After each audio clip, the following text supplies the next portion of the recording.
Speaker kita berikutnya, kok saya naik jadi terang ya? Bawa berkah berarti.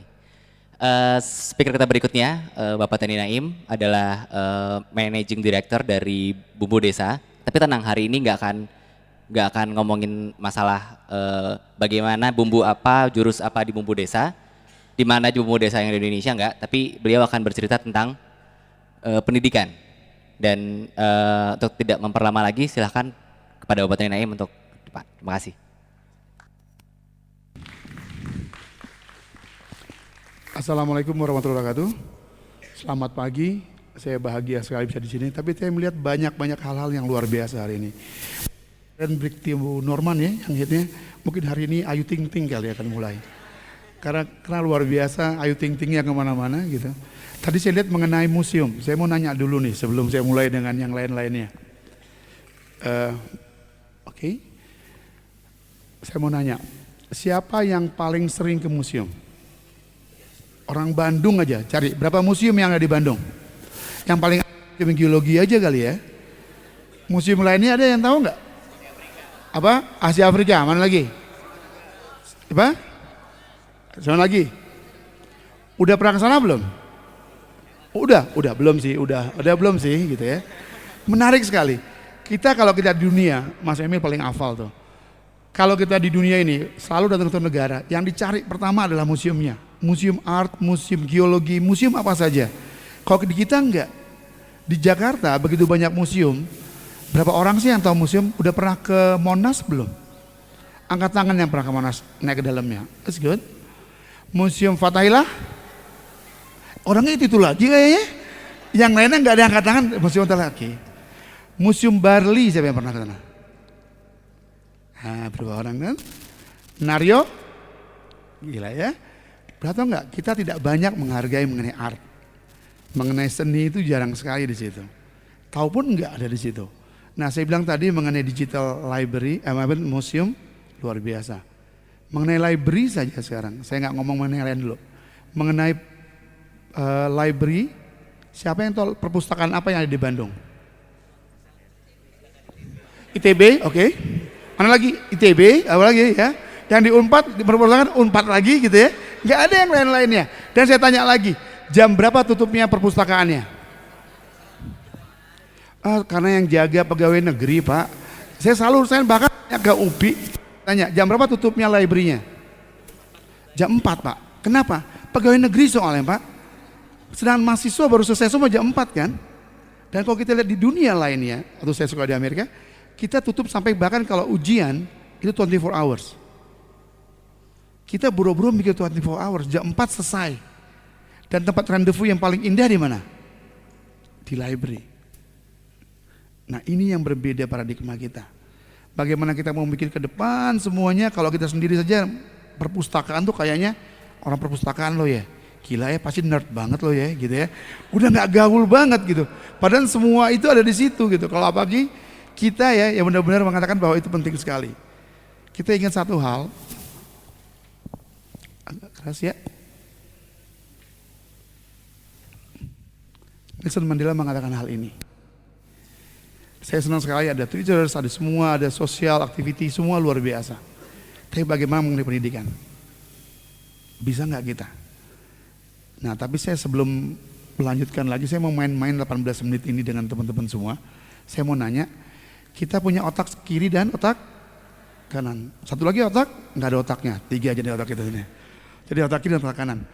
Kalau tadi beliau mengatakan mengenai Twitter sebagainya, itu otak mana? Kiri kanan? Kanan kiri? Kiri kanan? Kayak anak kecil kan gitu ya, kiri kanan, kanan kiri, kiri gitu kan ya. Karena anak-anak selalu mikir yang terakhirnya bukan yang pertamanya. Nah, kiri kanan? Kiri, kanan kali ya, kiri ya. Untuk seperti itu kita masuk otak kanan, karena ada emosional yang muncul di situ. Karena ada sesuatu yang menyenangkan sekali dan itu muncul otak kanan. Kita mau tes otak kiri otak kanan kita dulu. Sebentar ya. Tangannya sebelah kanan begini, sebelah kiri begini. Biar ada senyumnya sedikit tadi dia udah oke. Ini nggak ada masalah umur, nggak ada faktornya ya. Jangan sampai saya mahasiswa soal jadi nggak bisa gitu ya. Kalau saya bilang ganti, yang ini yang sebelah kiri ini, yang satu tembakannya. Oke? Kita coba. Yang kanan yang V, yang kiri tembakannya. 1, 2, 3, 4, 5, 6, 7, 8. Oke, lebih cepat lagi serang ya. Ini persis mahasiswa benar-benar asli nih. Kalau ada satu challenge pasti ya gitu ya. Terus kalau dosennya jalan di tengah-tengah ini udah jangan gue gitu, ketahuan banget teman-teman. Pasti itu yang terjadi. Saya paling hafal kalau jadi dosen ya. Kalau udah tengah-tengah tuh udah.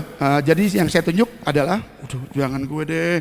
Ada yang buka-buka tas, gitu kan, itu paling klasik banget di mahasiswa yang ada. Tapi itu yang terjadi kita sekarang kan, untuk tunjuk jangan tunjuk, pasti depannya yang paling utama. Nah itu yang terjadi pada kita. Nah saya coba cepat ya, V-nya. Oke. Udah mulai tegang semua kayak ujian nasional. 1, 2, 3, 4, 5, 6, 7, 8. Oke, tepuk tangan untuk kita semua.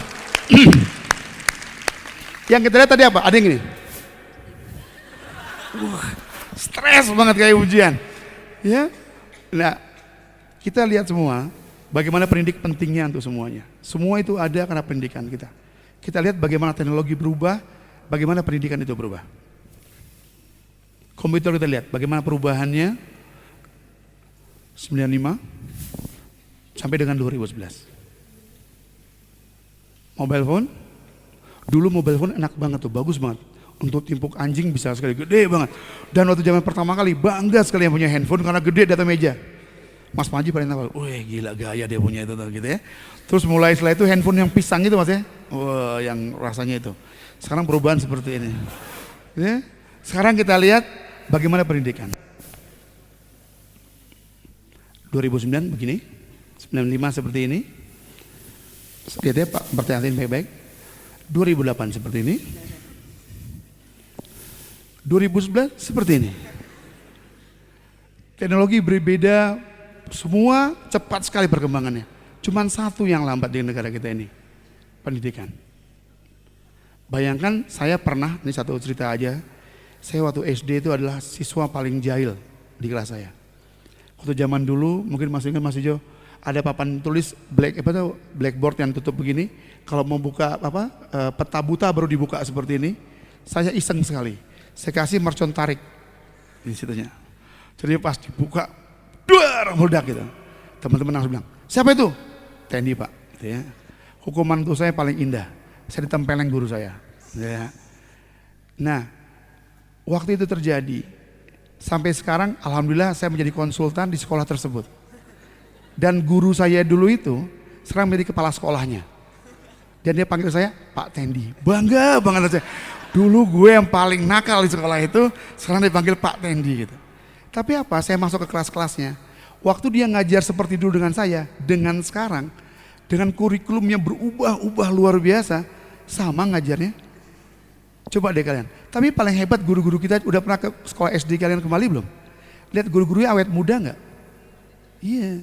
Karena mereka mengajar. Nah bukan saya minta jadi guru semua ya. Tapi mengajar anak-anak itu membuat kita awet muda. Jadi Mas Panji bukan awet muda jadi guru aja mas ya. Jadi lihat guru-guru kita yang guru SMA masih kayak gitu enggak? Walaupun udah kita tua masih seperti itu karena seperti itunya mereka. Nah problem siswa apa sih yang ada sekarang? Gak dapat pengajaran. Pergi sekolah gurunya rapat paling umum. Rapat tuh kayak senjata yang paling indah bagi kita. Kalau namanya, guru kok gak ada sih? Rapat ya? Yes, gitu ya. Gak ada yang sedih gitu ya, guru yang rapat tuh gak ada. Ya kok rapat Pak, gimana ngajarnya dong? Gak ada yang pernah gitu. Kalaupun itu ada, cuma satu dan dimusuhin semua orang. Karena udah paling tidak nyaman untuk kita semua seperti itunya. Dan mengetahui pelajaran apa, untuk apa belajar. Saya mau nanya deh, ini mahasiswa semua kan ya. Saya mau nanya, siapa ya? Siapa saja? Oh yang ini pendek sama saya. Mahasiswa masih? Udah lulus. Waktu mahasiswa tingkat 1 mau lulus tahu kerja di mana enggak? Waktu kelas tingkat 1, kalau ditanya dulu ya, mau kerja di mana? Udah kebayang enggak kerja di mana? Itu yang terjadi pada kita. Dari awal kita masuk jurusan, yang penting masuk alhamdulillah. Itu dulu pernah. Nanti kerjanya apa? Nanti lihat aja. Akhirnya saya dapat komplain dari beberapa perusahaan mengatakan mahasiswa kita tidak siap untuk kerja. Kenapa? Yang penting kerja aja Pak. Apalagi kalau dapat lapas pekerjaan ya, yang unfairnya kita sekarang, diterima bekerja dengan pengalaman 2 tahun bekerja. Kapan mahasiswa dapat kerjaan? Pengalamannya nggak pernah ada, kan dikasih pertama ada pengalamannya dia. Nah cara saya akalin. Yang paling gampang apa? Selama mahasiswa magang terus menerus. Liburan magang, akhirnya apa? Mendapat pengalaman kerja nggak? Akhirnya kita pulang dapat pengalaman kerja juga. Nah itu yang kita lakukan. Akhirnya sekarang kita lihat kalau seperti ini siswanya, bagaimana mengenai gurunya?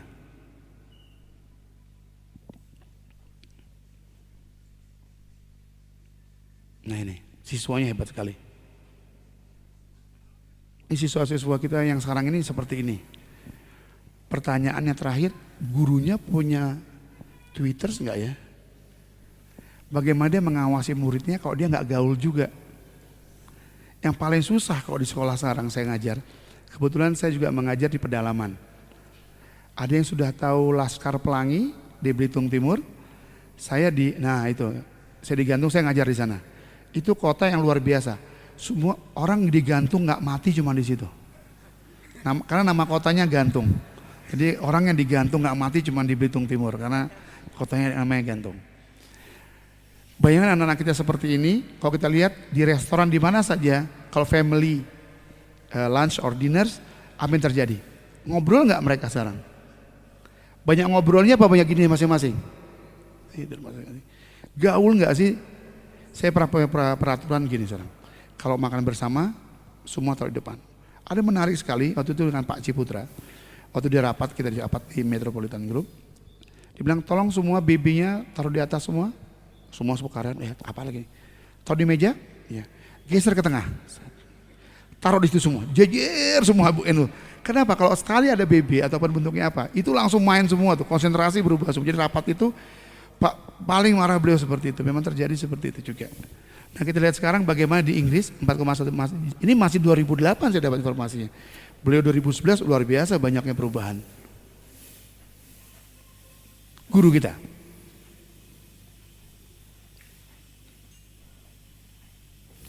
Ya. Kita pikir guru-guru kita perlu nggak main game? At least dia tahu bagaimana caranya. Dan yang luar biasa di pendidikan kita sekarang itu luar biasa banyak sekali guru-guru nggak tahu bagaimana caranya. Kalau di industri lain ada namanya sertifikasi pendidikan, ada sertifikasi. Jadi guru-guru disertifikasi supaya dapat gajinya 2 kali lipat. Yang akhirnya namanya sertifikasi itu definisinya apa? Kalau di guru-guru mengumpulkan sertifikat. Jadi guru-guru tuh banyak ngumpulin sertifikat yang dulu nggak dipakai, dikumpulin semua supaya dia mendapatkan sertifikasi dan akhirnya apa? Gajinya 2 kali lipat. Di Jakarta gaji guru 2 kali lipat semuanya, suami istri naik. Minimal gaji Jakarta guru 4 jutaan lebih. Saya coba pelan-pelan nanya, 4 juta, 8 juta dong di rumah ya? Iya. Terus ngapain? Yang satu untuk cicilan mobil, satu lagi yang 4 juta. Terus ikut kursus nggak? Nggak pernah. Sedangkan di Malaysia menarik sekali, dia tidak memberikan cashnya, nggak memberikan uangnya, tapi dia bilang siapa guru-guru yang ingin kursus apapun juga silakan daftar dan negara yang membayarkannya. Menggaji tinggi itu penting, yes, tapi solusi pendidikan no. Karena apa? Karena sekarang kebutuhan keperluan itu yang ada di Bandung, di Jawa Barat, yang paling menyedihkan 70% SK kenaikan golongan guru itu semua ada di bank. Untuk apa? Untuk jaminan. Untuk apa? Saya pikir oke, bagus juga, tapi untuk pendidikan untuk apa kayak? Enggak. Untuk beli horden, untuk beli furniture, itu yang dia beli pertama kali karena kebutuhannya seperti itu. Tapi kita mulai nanya bagaimana pendidikan Indonesia ke depannya ini? Bagaimana kita melihat bagaimana guru-guru kita? Kita ingin guru-guru kita maju. Tapi fokus utamanya bagaimana anak-anak didiknya yang maju. Kita juara olimpiade luar biasa banyaknya. Tapi bedanya kok Amerika kalah ya? Kok Jepang kalah ya sama sains dengan kita? Karena kita dimasukkan di karantina dulu. Jadi anak-anak itu dikarantinakan dulu, asal dipelajari semua baru dikirimkan. Sedangkan negara lain yaitu abadanya. Yang ada di kita adalah etalase pendidikan yang luar biasa. Bukan sesuatu kenyataan bahwa anak kita yang di olimpiade hebat, pada pendidikan kita hebat. Nggak ada hubungan sama sekali. Dan itu yang paling menjadikan kita. Dear teachers, kita siap nggak sama guru-guru kita? Tapi yang paling membanggakan di kita, satu orang tokoh. Saya mau nanya deh, siapa yang pernah baca buku Ki Hajar Dewantara? Emang ada Pak bukunya gitu kali ya? Yang mana bukunya? Kita bilang bahwa bapak pendidikan kita adalah Ki Hajar Dewantara. Tapi bukunya pun kita nggak tahu. Taman Siswa pun tidak menerbitkan bukunya untuk dia saja. Dan tidak pernah ada di toko buku apapun tidak ada buku Ki Hajar Dewantara. Ini pengalaman saya lagi yang kenapa sampai sekarang saya lagi buat buku Ki Hajar Dewantara. Waktu itu saya menjadi guest speaker di Manchester. Bukan nonton MU ya, tapi ngajar waktu itu. Saya ngomong mengenai spiritualisasi pendidikan di sana. Saya menerangin bagaimana spiritual itu muncul, bagaimana pendidikan. Saya semua filsafat mengenai active learning, mastery learning, saya kasih tahu semua di situ. Apa yang terjadi? Setelah itu ada satu profesor dari Leeds University bicara mengenai Ki Hajar Dewantara. Di situ malunya saya luar biasa. Dia bilang, Pak Tendi ya, Mr. Tendi, kamu tahu nggak mengenai active learning? Dia bilang, I know it. Dia bilang, Ki Hajar sudah bicara mengenai active learning tahun 41 dengan Tuturi Handayaninya. Bayangin tahun 41 Ki Hajar sudah ngomong itu, kita baru sekarang tahun 2000 sekarang ini ngomong mengenai active learning. Sedangkan bapak kita tahun 41 sudah ngomong seperti itu. Oh jadi mengenai master learning, dia ngomong mengenai Ingarso Nantulodo. Bagaimana kita sudah lupa siapa kita di pendidikan kita. Itu yang terjadi pada diri kita sekarang. Bicara lagi mengenai satu filosofi dengan 3 dinding. 3 dinding ini sekarang dipakai oleh Jepang sebagai standar kelas mereka. Satu form sebelah luar dia buka untuk anak-anak bisa kelihatan lebih baik lagi. Yang disebut bentuk adalah isi, irama, dan harus berubah. Bentuk, isi, dan irama. Pendidikan harus berubah. Itu mereka bicarakan tahun 41. Montessori yang luar biasa sekarang mahalnya, mereka sudah ketemu juga sebelumnya. Jadi kita pendidikan kita di Indonesia itu sudah lupa dengan siapa diri kita. Dan saya dibangunkan bukan oleh bangsa kita dibangunkan oleh orang asing yang mempelajari bangsa kita. Bahkan Singapura memakai satu metodologinya. Kalau di kita kan ada swasta dan negeri. Kalau di Singapura ada sekolah swasta, negeri, ada public school, private school, dan private school subsidized by government, disubsidi oleh pemerintah. Itu dipakai di Singapura, kita nggak pakai. Jadi dia bilang kalau Indonesia memakai dan ingat dengan Ki Hajar Dewantara, sebenarnya kita adalah satu negara yang paling maju di depan. Cuma kita lupa dengan diri kita. Jadi saya hari ini yang mengetuk coba depan kapan-kapan baca buku Ki Hajar, atau saya kasih ke yang summary-nya kali ya ke panitia, nanti diambil oleh panitia, siapa aja mau ngambil, lihat bagaimana filosofinya. Karena ada 2 yang Ki Hajar buka. Pertama mengenai pendidikan, kedua mengenai budaya. Nanti Mas Ijo mungkin nanti saya kasih bukunya mungkin masih sudah ada. Jadi buku itu mengenai luar biasa mengenai Among dan Pamong. Bagaimana kan guru-guru sekarang nggak dihargai oleh murid-muridnya. Saya tanya balik, emang guru sekarang pantas nggak dihormati oleh guru-gurunya, murid-muridnya? Iya juga sih Pak ya gitu. Jadi bagaimana mencintai kita menghargai guru kalau guru-guru sekarang bisa nggak dihargai? Jadi yang menghargai kita adalah kita sendiri. Kalau guru-guru kita yang dihargai, maka coba dia menghargai murid-muridnya. Oke, dari saya itu saja. Moga-moga senamnya tadi bisa dipakai kemana-mana, ngecek otaknya masing-masing. Moga-moga ada otak kiri dan otak kanan, dan tidak ada yang nggak ada otaknya. Nah nanti sama-sama kita teruskan lagi. Terima kasih. Wassalamualaikum warahmatullahi wabarakatuh.